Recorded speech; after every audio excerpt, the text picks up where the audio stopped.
Good morning and welcome to this talk on the building of Israel and the impact of the wars 1967 and 1973. My name is Professor Asher Sasser, and I'm a Professor Emeritus of Middle Eastern History at Tel Aviv University, with which I have been associated for the last 40 years or so. Israel's victory in 1948 was achieved at huge cost. Israel lost 1% of its population, which would be equivalent to the United States losing 3.5 million people in some huge conflict today. And Israel did not achieve peace after this victory. Armistice agreements were signed with the neighboring Arab states, but the armistice agreements did not lead to peace. And the Arabs spoke repeatedly of defeating Israel in what they called the second round. There would be another round, and the Arabs then would defeat Israel.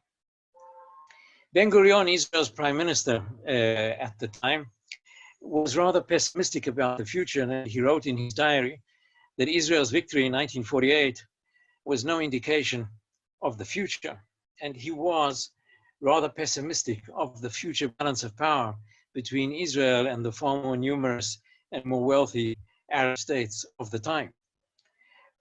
That is one of the reasons, and perhaps the major reason, which drove Israel eventually to the building of a nuclear potential. The fear it had in its early years of not being able to meet the balance of power that the Arabs could put in the conventional balance.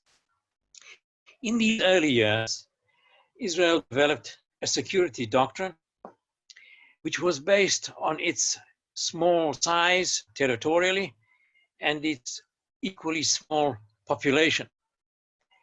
Israel could not, with its small population at the time, between 2 and 3 million people, could not produce a massive army of hundreds of thousands of men to be able to withstand an onslaught of the neighboring states. So Israel's army was built on reserves. And these reserves were to be called up within 24 to 48 hours at any time of emergency in order to face any kind of external attack. A reserve army built on a call-up meant that Israel had to invest hugely in the development of a very effective intelligence organization that would be able to give Israel the early warning necessary in order to make the effective call-up in event of war. It was equally important to transfer the war immediately to the enemy's territory. Israel is very small, and Israel could not afford to fight such a war on its own territory because of the huge losses that it would incur if that were to happen. So Israel's security theory, security doctrine, was based on deterrence, that is to establish a deterrence vis-a-vis the Arabs, and if necessary, to preempt, that is, to prevent them from attacking first. The war had to be of short duration and had to have a rapid, decisive conclusion. Israel could not mobilize its reserves for months on end and completely paralyze its economy to do so.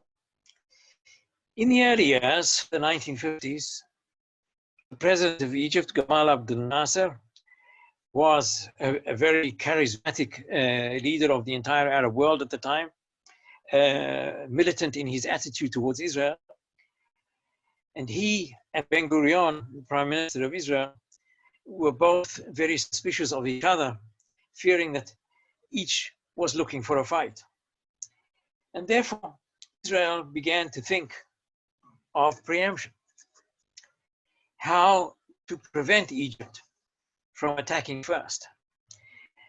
This became of great urgency when in September 1955, Egypt conducted a massive arms deal with Czechoslovakia, which essentially meant the Soviet Union at that time. And Egypt became the recipient of a huge reservoir of armor and air power that Israel was extremely fearful of. The United States at that time was not Israel's major ally. Israel's major external ally in those days was France. And France and Israel had common interests vis-a-vis Egypt of that time. France was fighting in Algeria against the War of Independence in Algeria, which was supported very firmly by Nasser, and therefore Israel and France, for very different reasons, saw Nasser as a great enemy. Ben-Gurion's fear was that with this massive arms buildup in Egypt, Egypt would attack first. So when Egypt nationalized the Suez Canal in 1956, the Suez Canal, which was an Anglo-French company, France and Britain now had common interest with Israel in their hostility towards Egypt. This was the background to the Suez War, October 1956. Israel, in 100 hours of warfare, occupied the entire Sinai Peninsula, the massive desert on the border between Israel and Egypt, and demonstrated its very effective military power. As a consequence of that, Arab thinking about the conflict changed. It was no longer the simplistic view of a second round. Arab thinking after the Suez War was of a conflict with Israel that was a conflict of generations. This was not going to be decided in a simple second round, but was a conflict that the Arabs would have to prepare for over a long period of time. These were Israel's good 10 years. The years between 1956-57 and 1967. How did we deteriorate to the war of 1967? This was a series of miscalculations and mistakes made by both parties that ended in a war that none of them had actually planned for in advance. The Arab conclusions from the Suez War, as I mentioned, were about a long-term preparation for a war with Israel. And in January 1964, the first summit meeting of Arab leaders was held, in which they made 3 decisions in relation to Israel. One was to establish a Palestinian representative organization, which was in the end the PLO, the Palestine Liberation Organization, to establish a united Arab command that would unite the Arab armies in a war with Israel, and the conduct of a diversion project that would divert the tributaries of the Jordan River and to deny Israel its water supply. The idea was not to engage in war immediately, but to, in the long term, to keep the conflict on a low flame and eventually to engage in war with Israel when the Arabs would be ready. The idea was to postpone war. But in the reality, it actually prompted war. And these decisions that were made by the Arabs actually led to the crisis that evolved in May 1967. The diversion project that the Syrians carried out, in particularly on the tributaries of the Jordan, led to Israeli military retaliation. And there was constant tension with Palestinian fighting groups on Israel's borders and with the Syrians over the diversion project. And in May 1967, Israel's chief of staff, Yitzhak Rabin, issued a warning to the Syrians that if they did not stabilize the border with Israel and cease their militant activities against Israel, Israel would take military action against Syria. As a result of this Israeli warning, the Soviet Union, for reasons that to this very day are not clear, provided false intelligence to Egypt. Israel was concentrating forces on its border with Syria in order to attack Syria. Nasser immediately dispatched massive forces in broad daylight into the Sinai Peninsula and deployed them along the border with Israel, therefore creating the military crisis of May 1967.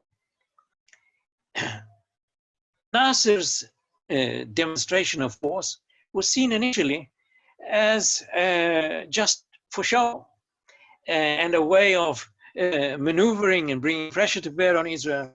The assessment was that he didn't really intend to go to war.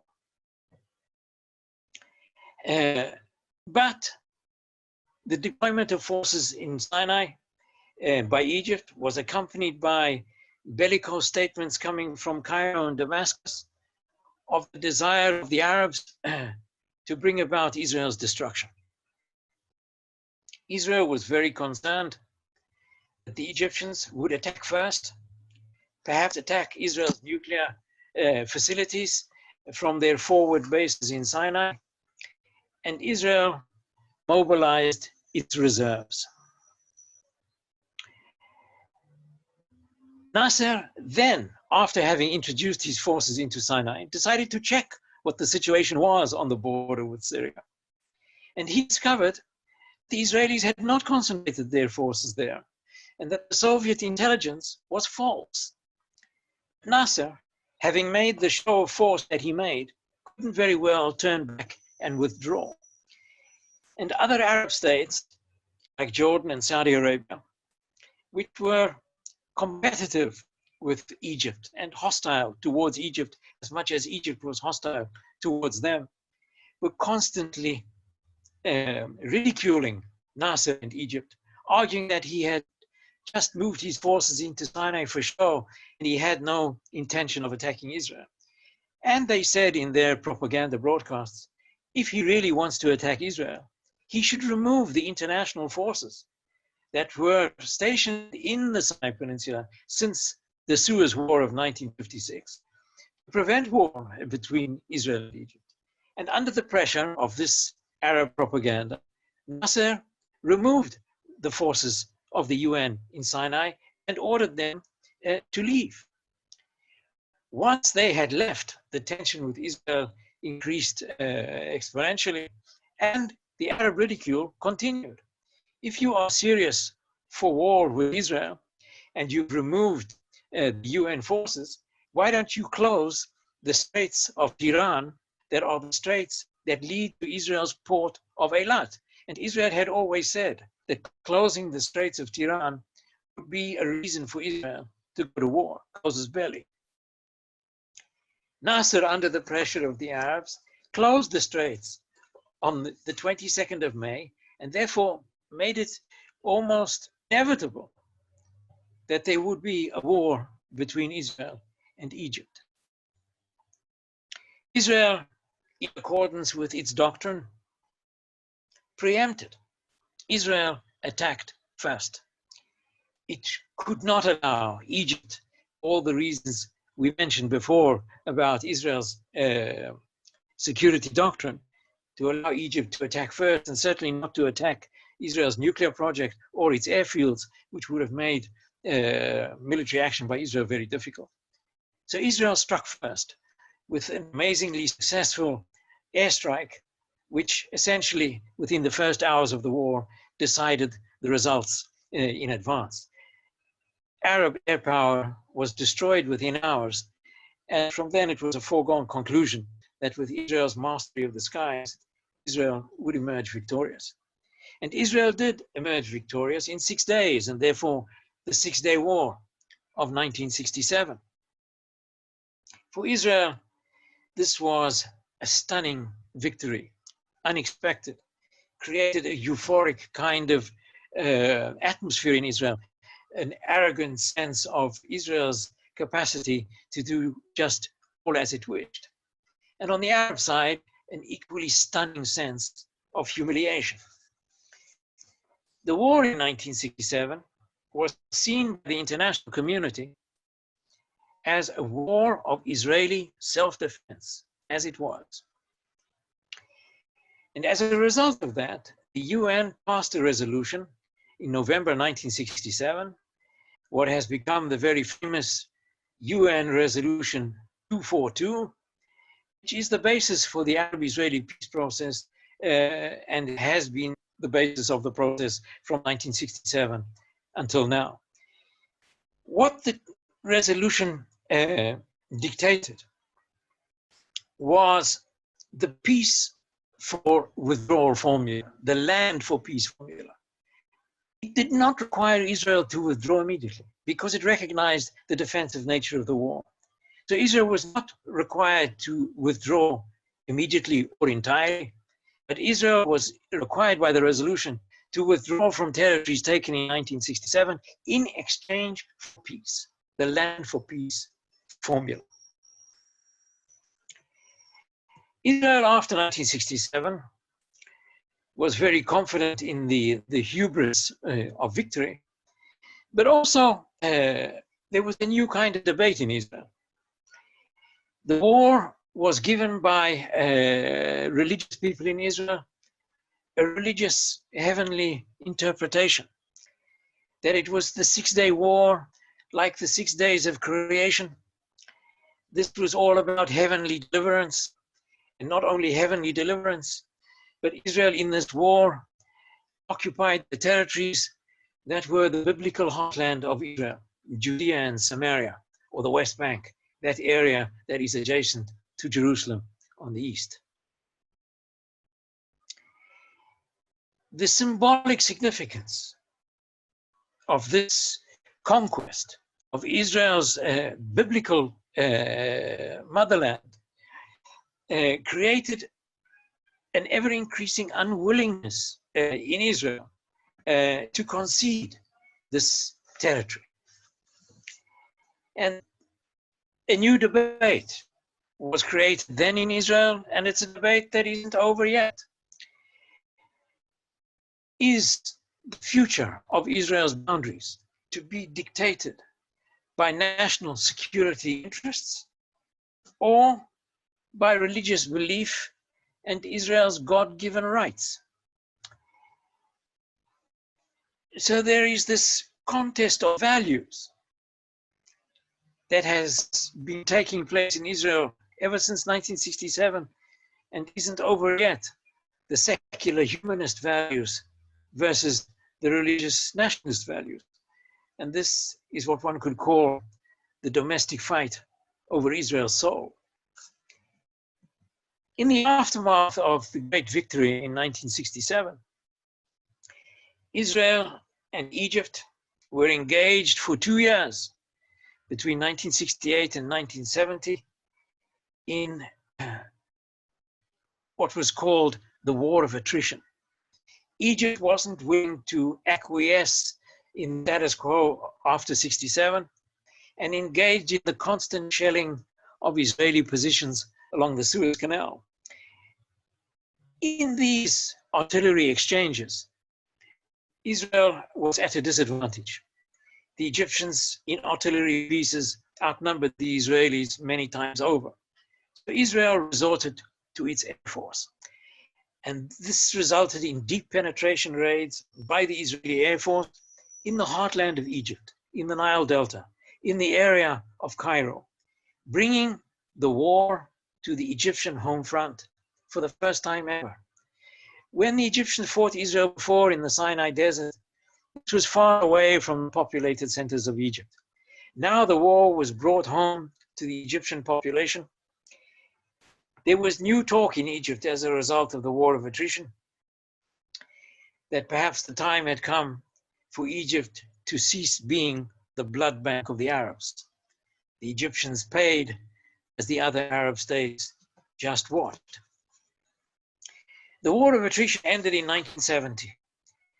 through the intervention of the United States, and a US initiative was launched to conduct negotiations between Israel and Egypt on the basis of UN Resolution 242, that is, land for peace.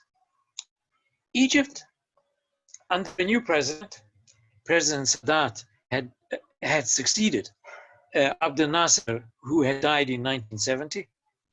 And under President Sadat, Egypt took a new direction, which seemed to be more pragmatic, more based on Egypt's own territorial interests rather than Egypt and the pan-Arab warfare against Israel.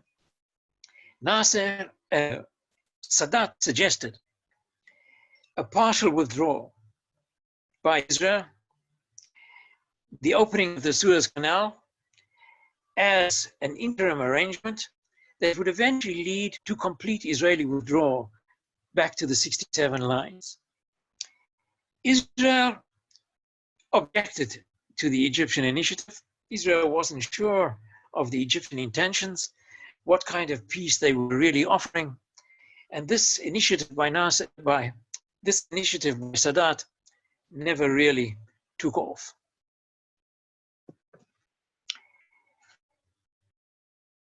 Sadat spoke of 1971 as Egypt's year of decision, that if there was no peace, Egypt would prepare for war. Israel saw this just as hyperbole and didn't really take it seriously. And in 1972, all the Soviet military advisors that were in Egypt were removed by Sadat, the Egyptian government. This was seen by Israel as a reduction of the chances of Egypt ever going to war with Israel, when in fact it was exactly the opposite. Egypt had removed the Soviet advisors in the summer of 1972 in preparation for war with Israel. And this preparation was conducted under a rather brilliant Egyptian plan of deception that succeeded in catching the Israelis completely by surprise. In October 1973, on the holiest day of the Jewish calendar, Yom Kippur, the Egyptians launched a surprise attack against Israel along the Suez Canal in conjunction and coordination with the Syrians, who launched an attack at the same time on Israel's forces on the Golan Heights. Israel was caught completely unaware. And even at the last moment, when the Israelis realized that an attack was to follow in a few hours' time, Israel did not preempt. Israel felt very secure that they had the whole Sinai Peninsula to protect them, that Egypt did attack, Israel would defeat them very easily, and that if Israel preempted, the international community would condemn Israel and would see Israel as the aggressor. So for all these reasons, Israel did not preempt, which is what its security doctrine had suggested in the past. Catching Israel by surprise, the Arabs in the first few days of the war were very successful, and Israel suffered huge losses. And it took the Israelis a few days to get back onto their feet and to gradually turn the tables and the tide of the war. Within a few days, the Syrians were pushed back from the Golan, and a few days later, the Israelis succeeded in crossing the Suez Canal and setting their forces up on the way to Cairo. Israel was on the verge of a possible victory, but the superpowers, US and the Soviet Union, both intervened and imposed a ceasefire. This is the ceasefire that brought the October 73 war to an end and led to the initiation of a peace process, again, based on Resolution 242, that is, Israeli withdrawal in exchange for peace. The peace process started with the separation of forces along the Suez Canal in January 1974. which included an agreement to reopen the Suez Canal to shipping. And with Israeli and Egyptian forces separated and the Suez Canal open, the chances of war between Israel and Egypt were very significantly reduced. A few months later, in May 1974, a similar separation of forces agreement was achieved between Israel and Syria on the Golan Heights. And it is that agreement of May 1974 which still governs the relationship between Israel and Syria this very day. As opposed to the Syrians, who never progressed from that separation of forces in May 1974, Egypt and Israel progressed eventually to a full-scale peace treaty. First, in September 1975, there was a second disengagement between Israel and Egypt, where the buffer between the forces was enlarged very significantly.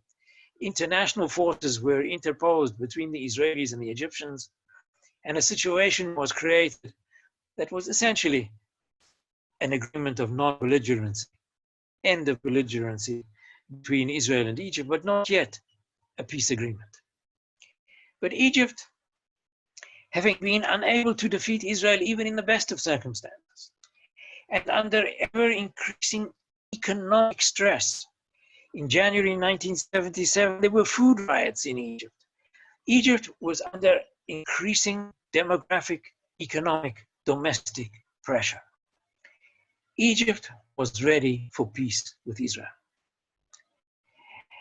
And in 1977, in November of that year, President Sadat of Egypt made his historic visit to Jerusalem, where he made a speech in the Knesset, Israel's parliament, offering a peace treaty with Israel. That was followed up with US facilitation and intervention by President Jimmy Carter to the Camp David agreements of September 1978 and to the eventual peace treaty between Israel and Egypt. The peace treaty between Israel and Egypt is a dramatic turning point in the history of the Arab-Israeli conflict. Essentially, the Arabs without Egypt have no military option against Israel. The other Arab states without Egypt do not have the power to contend with Israel militarily as an equal. Once Egypt withdrew from the conflict with Israel, the Arab military option was over. And as a result, Israel has not had to fight a war with the Arab states for nearly 47 years. And it is those nearly 47 years without any war with the Arab states that Israel has evolved into this startup nation with this first world economy and the great technological advancement of Israel of recent decades. This would not have been possible had it not been for the dramatic decline in Israeli defense expenditure as a result of the peace treaty with Egypt. Israel doesn't have peace with all its neighbors, as is well known, and the conflict with the Palestinians continues. But the fact that Israel has not had to fight any of the Arab states made the great development of Israel into a first world high-tech society into a real possibility. Thank you.